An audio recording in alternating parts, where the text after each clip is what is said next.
France versus Argentina, Mbappé versus Messi, however you want to look at it, this Sunday's final should be an incredible watch. Hey there, I'm Adrian and welcome to Rabona TV. Welcome back if you're a returning subscriber, great to see you again. Speaking of, if you are new, then why not subscribe? During the regular season, we have our weekly weekend recap coming out every Monday, coverage of your favorite competitions in Europe, explainers, player profiles, and more.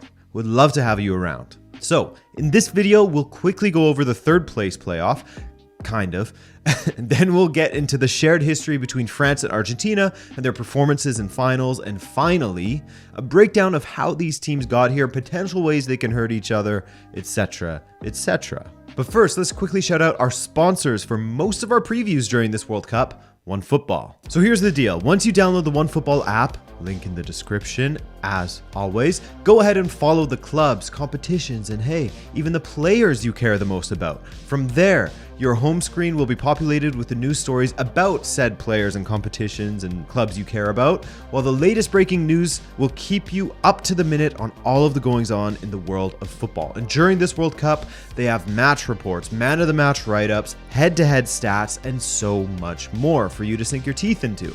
Plus, you can follow matches live with their live match ticker. You can even watch football matches live during the regular season in the app.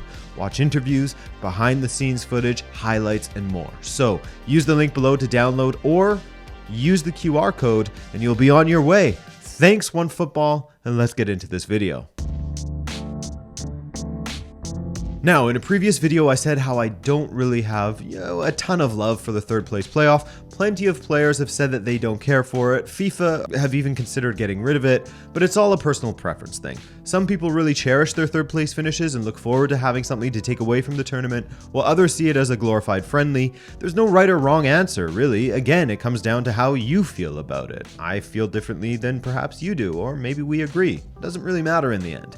Even engaging some of the responses from Croatians and Moroccans, there are those who look forward to the match, and there are those who say that even a third place win or loss won't outdo or take away from what they have already achieved. For Croatia, 2 consecutive World Cup semifinals is already a ridiculous achievement, but in time we'll see if history will emphasize that or a potential third place finish. For Morocco, simply making it to the semifinals, the first African team to do so, they've already made history, and no matter the outcome of this game, I think they've given their country something to be incredibly proud of, win or lose in the playoff. But then there are those from both sides who would absolutely love to win third place. It's a personal thing.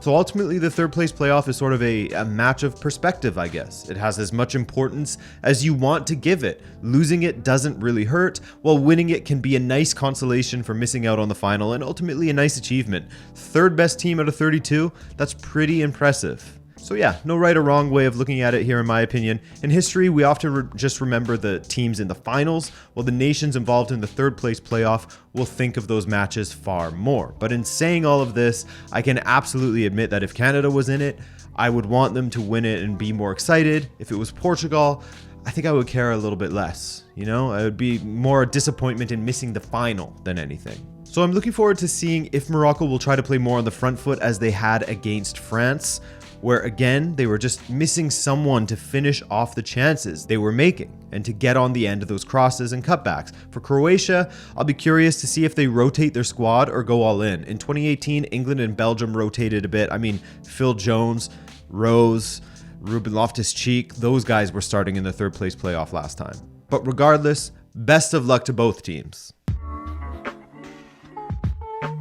These teams are playing to have a third star, a third World Cup title, as they both are on 2 at the moment. Argentina have had more chances to win it, if you want to go all the way back to 1930, when the face of football and the tournament itself were very different. Argentina had finished runners-up in the World Cup in 1930, 1990, and of course in 2014, which we all saw with our own eyes. Coupled with their wins, they have a record of 2 wins and 3 losses in World Cup finals.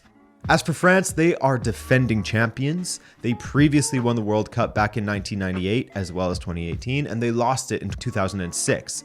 They've made the finals 3 times in 24 years, which is an incredible achievement for any nation, as they have made the final more than anyone else in the 21st century, having done so in 2006, 2018, and 2022. Who's made the second most? Argentina, with 2 finals. And what about their history against each other? They played in the 2018 edition of the tournament, meeting in the round of 16, where a chaotic Argentinian side under Jorge Sampaoli played a chaotic match against France. Many thought France would ease past Argentina after their struggles in the tournament. You know, they'd lost to Croatia, they drew Iceland, and they required an 86th minute winner from Marcos Rojo in order for Argentina to make it out of their group in second. However, as mentioned, that match was a wild one, with France just edging it 4-3. Some great goals in that game. But going beyond the 2018 match, the overall historic record is heavily in favor of Argentina, depending how you want to look at it, as they have 6 wins and 3 draws and 3 losses against France. I find that stats like that can be a little misleading sometimes, so I like to know how far back those matches go and how many of them were in competitive matches, just to provide some context. So their record against each other goes back to 1930, with Argentina winning their first match 1-0 in the 1930 World Cup group stage. From there, they didn't play another competitive match for 48 years, meeting in the 1978 World Cup group stage, and it was here where Argentina won once again. And finally, their next competitive match was in 2018, that 4-3 thriller, which was the first time France had beaten Argentina in a competitive match.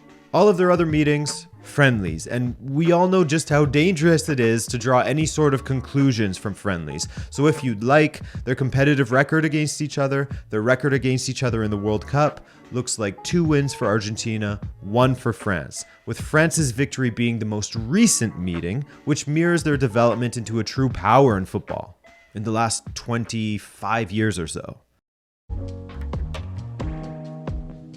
So let's set things up for this match now. We'll take a look at how the two teams have evolved through the tournament, strengths, potential weaknesses, etc, etc. First of all, it's great to see that the top 4 scorers at this tournament will all be playing in the final. Messi and Mbappé, the PSG teammates, lead the way with 5 goals this tournament, as Giroud and Alvarez are right behind them with 4 apiece. Even with assists, you have Messi and Griezmann on 3 apiece, tied for the top spot with Bruno Fernandes.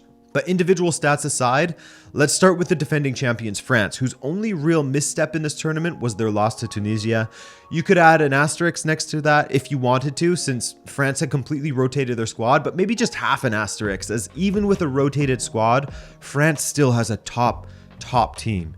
It's crazy. Even with a rotated squad and an injury crisis, this French team has a disgustingly deep talent pool that plenty of nations would be very envious of. Against Poland, France eased past them for the most part. There was one moment where it seemed as if there was a force field protecting the French goal. Poland just couldn't get that finishing touch. There was a clearance off of the line, but in the end, the brilliance of Mbappé got them past Poland. Their next match in the quarterfinals was a typically pragmatic performance from Deschamps' side, happy to allow England to have most of the ball, which of course is a risky move when you're playing against a side that is gifted in the attack, as England had been at the tournament. But the fact remains, France did not concede from open play against England, and their plan worked. Strong in defense, efficient in the attack. Sure, it was close as yet another penalty fell to Harry Kane after a moment of madness from Theo Hernandez late in the game, but Kane missed and France advanced.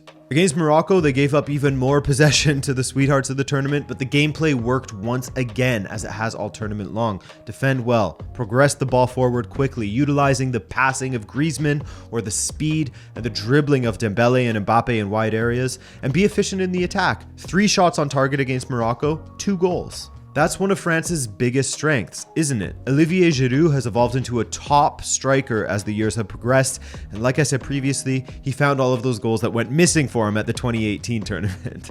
Plus, in the midfield, you have Chouameni and either Fofana or Rabiot, as Rabiot was out with illness, but Fofana looked pretty great against Morocco. In fact, that brings up another point. I've been pulling for Konate to start for France as he started ahead of Upamecano, as Konate has been fantastic at this tournament, and he proved that again against Morocco that he is serious.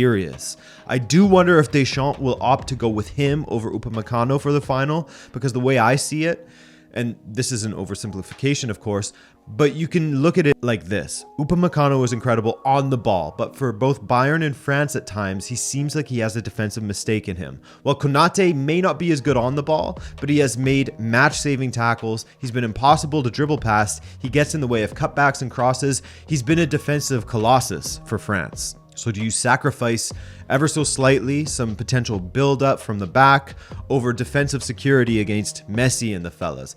It's an interesting debate. I'm a safety first guy, so I'd rather have Konate out there, the man who is yet to be dribbled past in this tournament, up against Messi, Alvarez, etc. Speaking of attackers quickly, there's some buzz going around about how Karim Benzema has been declared fit to play.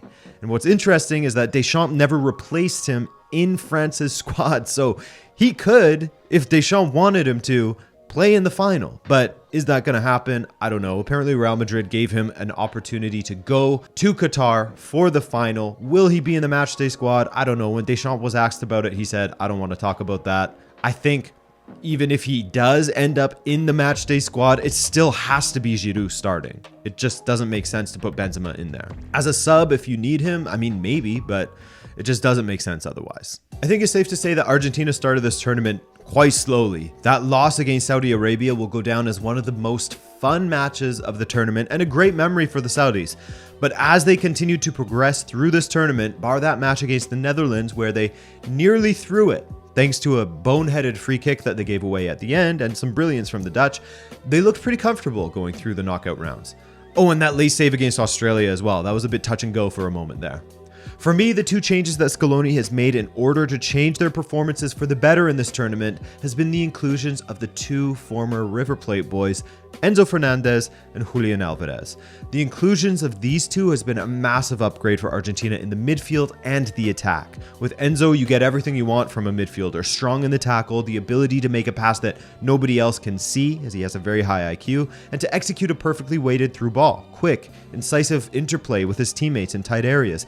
And he can launch a strike toward goal as well, as he has done for Benfica and as he did against Mexico. With Alvarez, while he was quiet against the Netherlands, he was involved in all three goals against Croatia, winning the penalty, his solo goal, and finishing the cutback from Messi's mazy run. His movement, the runs he makes, his ability on the dribble, how he is comfortable playing through the middle, right or left, makes him out to be a bit of a quandary for opposing defenders. You don't know where he'll pop up. Not to mention he's been clean in the finish, which Argentina were lacking at times, as Lautaro has been out of sorts, and in previous tournaments, well, we don't need to talk about that. I'm trying to be nice to misfiring strikers. Argentina's backline has been solid with 3 clean sheets from 6 matches in this tournament, as Otamendi and Romero have seemingly nailed down their starting place. But should Scaloni opt for a back 3, you can expect Lisandro Martinez to slot in there at the expense of Paredes in the midfield. Due to the Netherlands' wing play, Scaloni went with the back 3, with wing backs of course, so I'm curious to see if he will do the same against France to try to plug up the wide areas or stick with the 4-4-2. Also, Acuna was missing as he was suspended for the semi-final, but expect him to be back in there at left back for Argentina at the expense of Tagliafico. The midfield battle will be interesting in this match once again. Against Croatia, everything was forced wide from Argentina's compact 4-4-2 in order to plug the middle, so Kovacic, Modric, and Brozovic didn't have it easy, but there's no obvious weakness for France going forward. Through the middle, you have solid midfielders, and Antoine Griezmann has been one of the best players in this tournament. The wide areas are where you want to limit France, which England did relatively well at times. And for France, their way forward is fairly obvious. They will kill you if you allow them to play a counter-attacking game, whereas Argentina are good at that themselves. I'll be interested to see if Argentina will focus their attack down France's right side, where Koundé and Varane have been decent, but not as strong as we've seen Konate and Theo. Neither of them were dribbled past against Morocco. Again, assuming Konate will be given the start. So, it should be a fascinating watch. Argentina conceded twice when the aerial presence of Wout Weghorst came on the pitch, getting that perfectly placed header. So Olivier Giroud's movement and aerial ability will be of great importance in the box for France, I think. Oh, and with Mbappé and Messi on the pitch, 2 players who can beat 1, 2, 3 defenders if they are given the space to do so. It's going to be good, man. Look, at the beginning of the tournament, I predicted Argentina winning it all, so I will be a good boy and stand by my original pick. But I honestly couldn't care less what happens. I care more about an entertaining final than getting predictions right. Always have and always will. But what do you guys think? Will Messi get the World Cup he so desires? Will France defend their title and Mbappé get his 2nd World Cup at the age of just 23? Deschamps to become a legend? I mean, the storylines in this one are amazing. I personally can't wait to watch it. And I will go live on Sunday the 18th for a watch along if anyone wants to join me. Thanks as always for watching, guys. Your presence has been very much appreciated throughout this tournament. And if you're new and want more football coverage, we cover the top 4 leagues on this channel with 3 to 5 videos per week, so subscribe for more. Other than that, I'm Adrian, and be well. Ciao.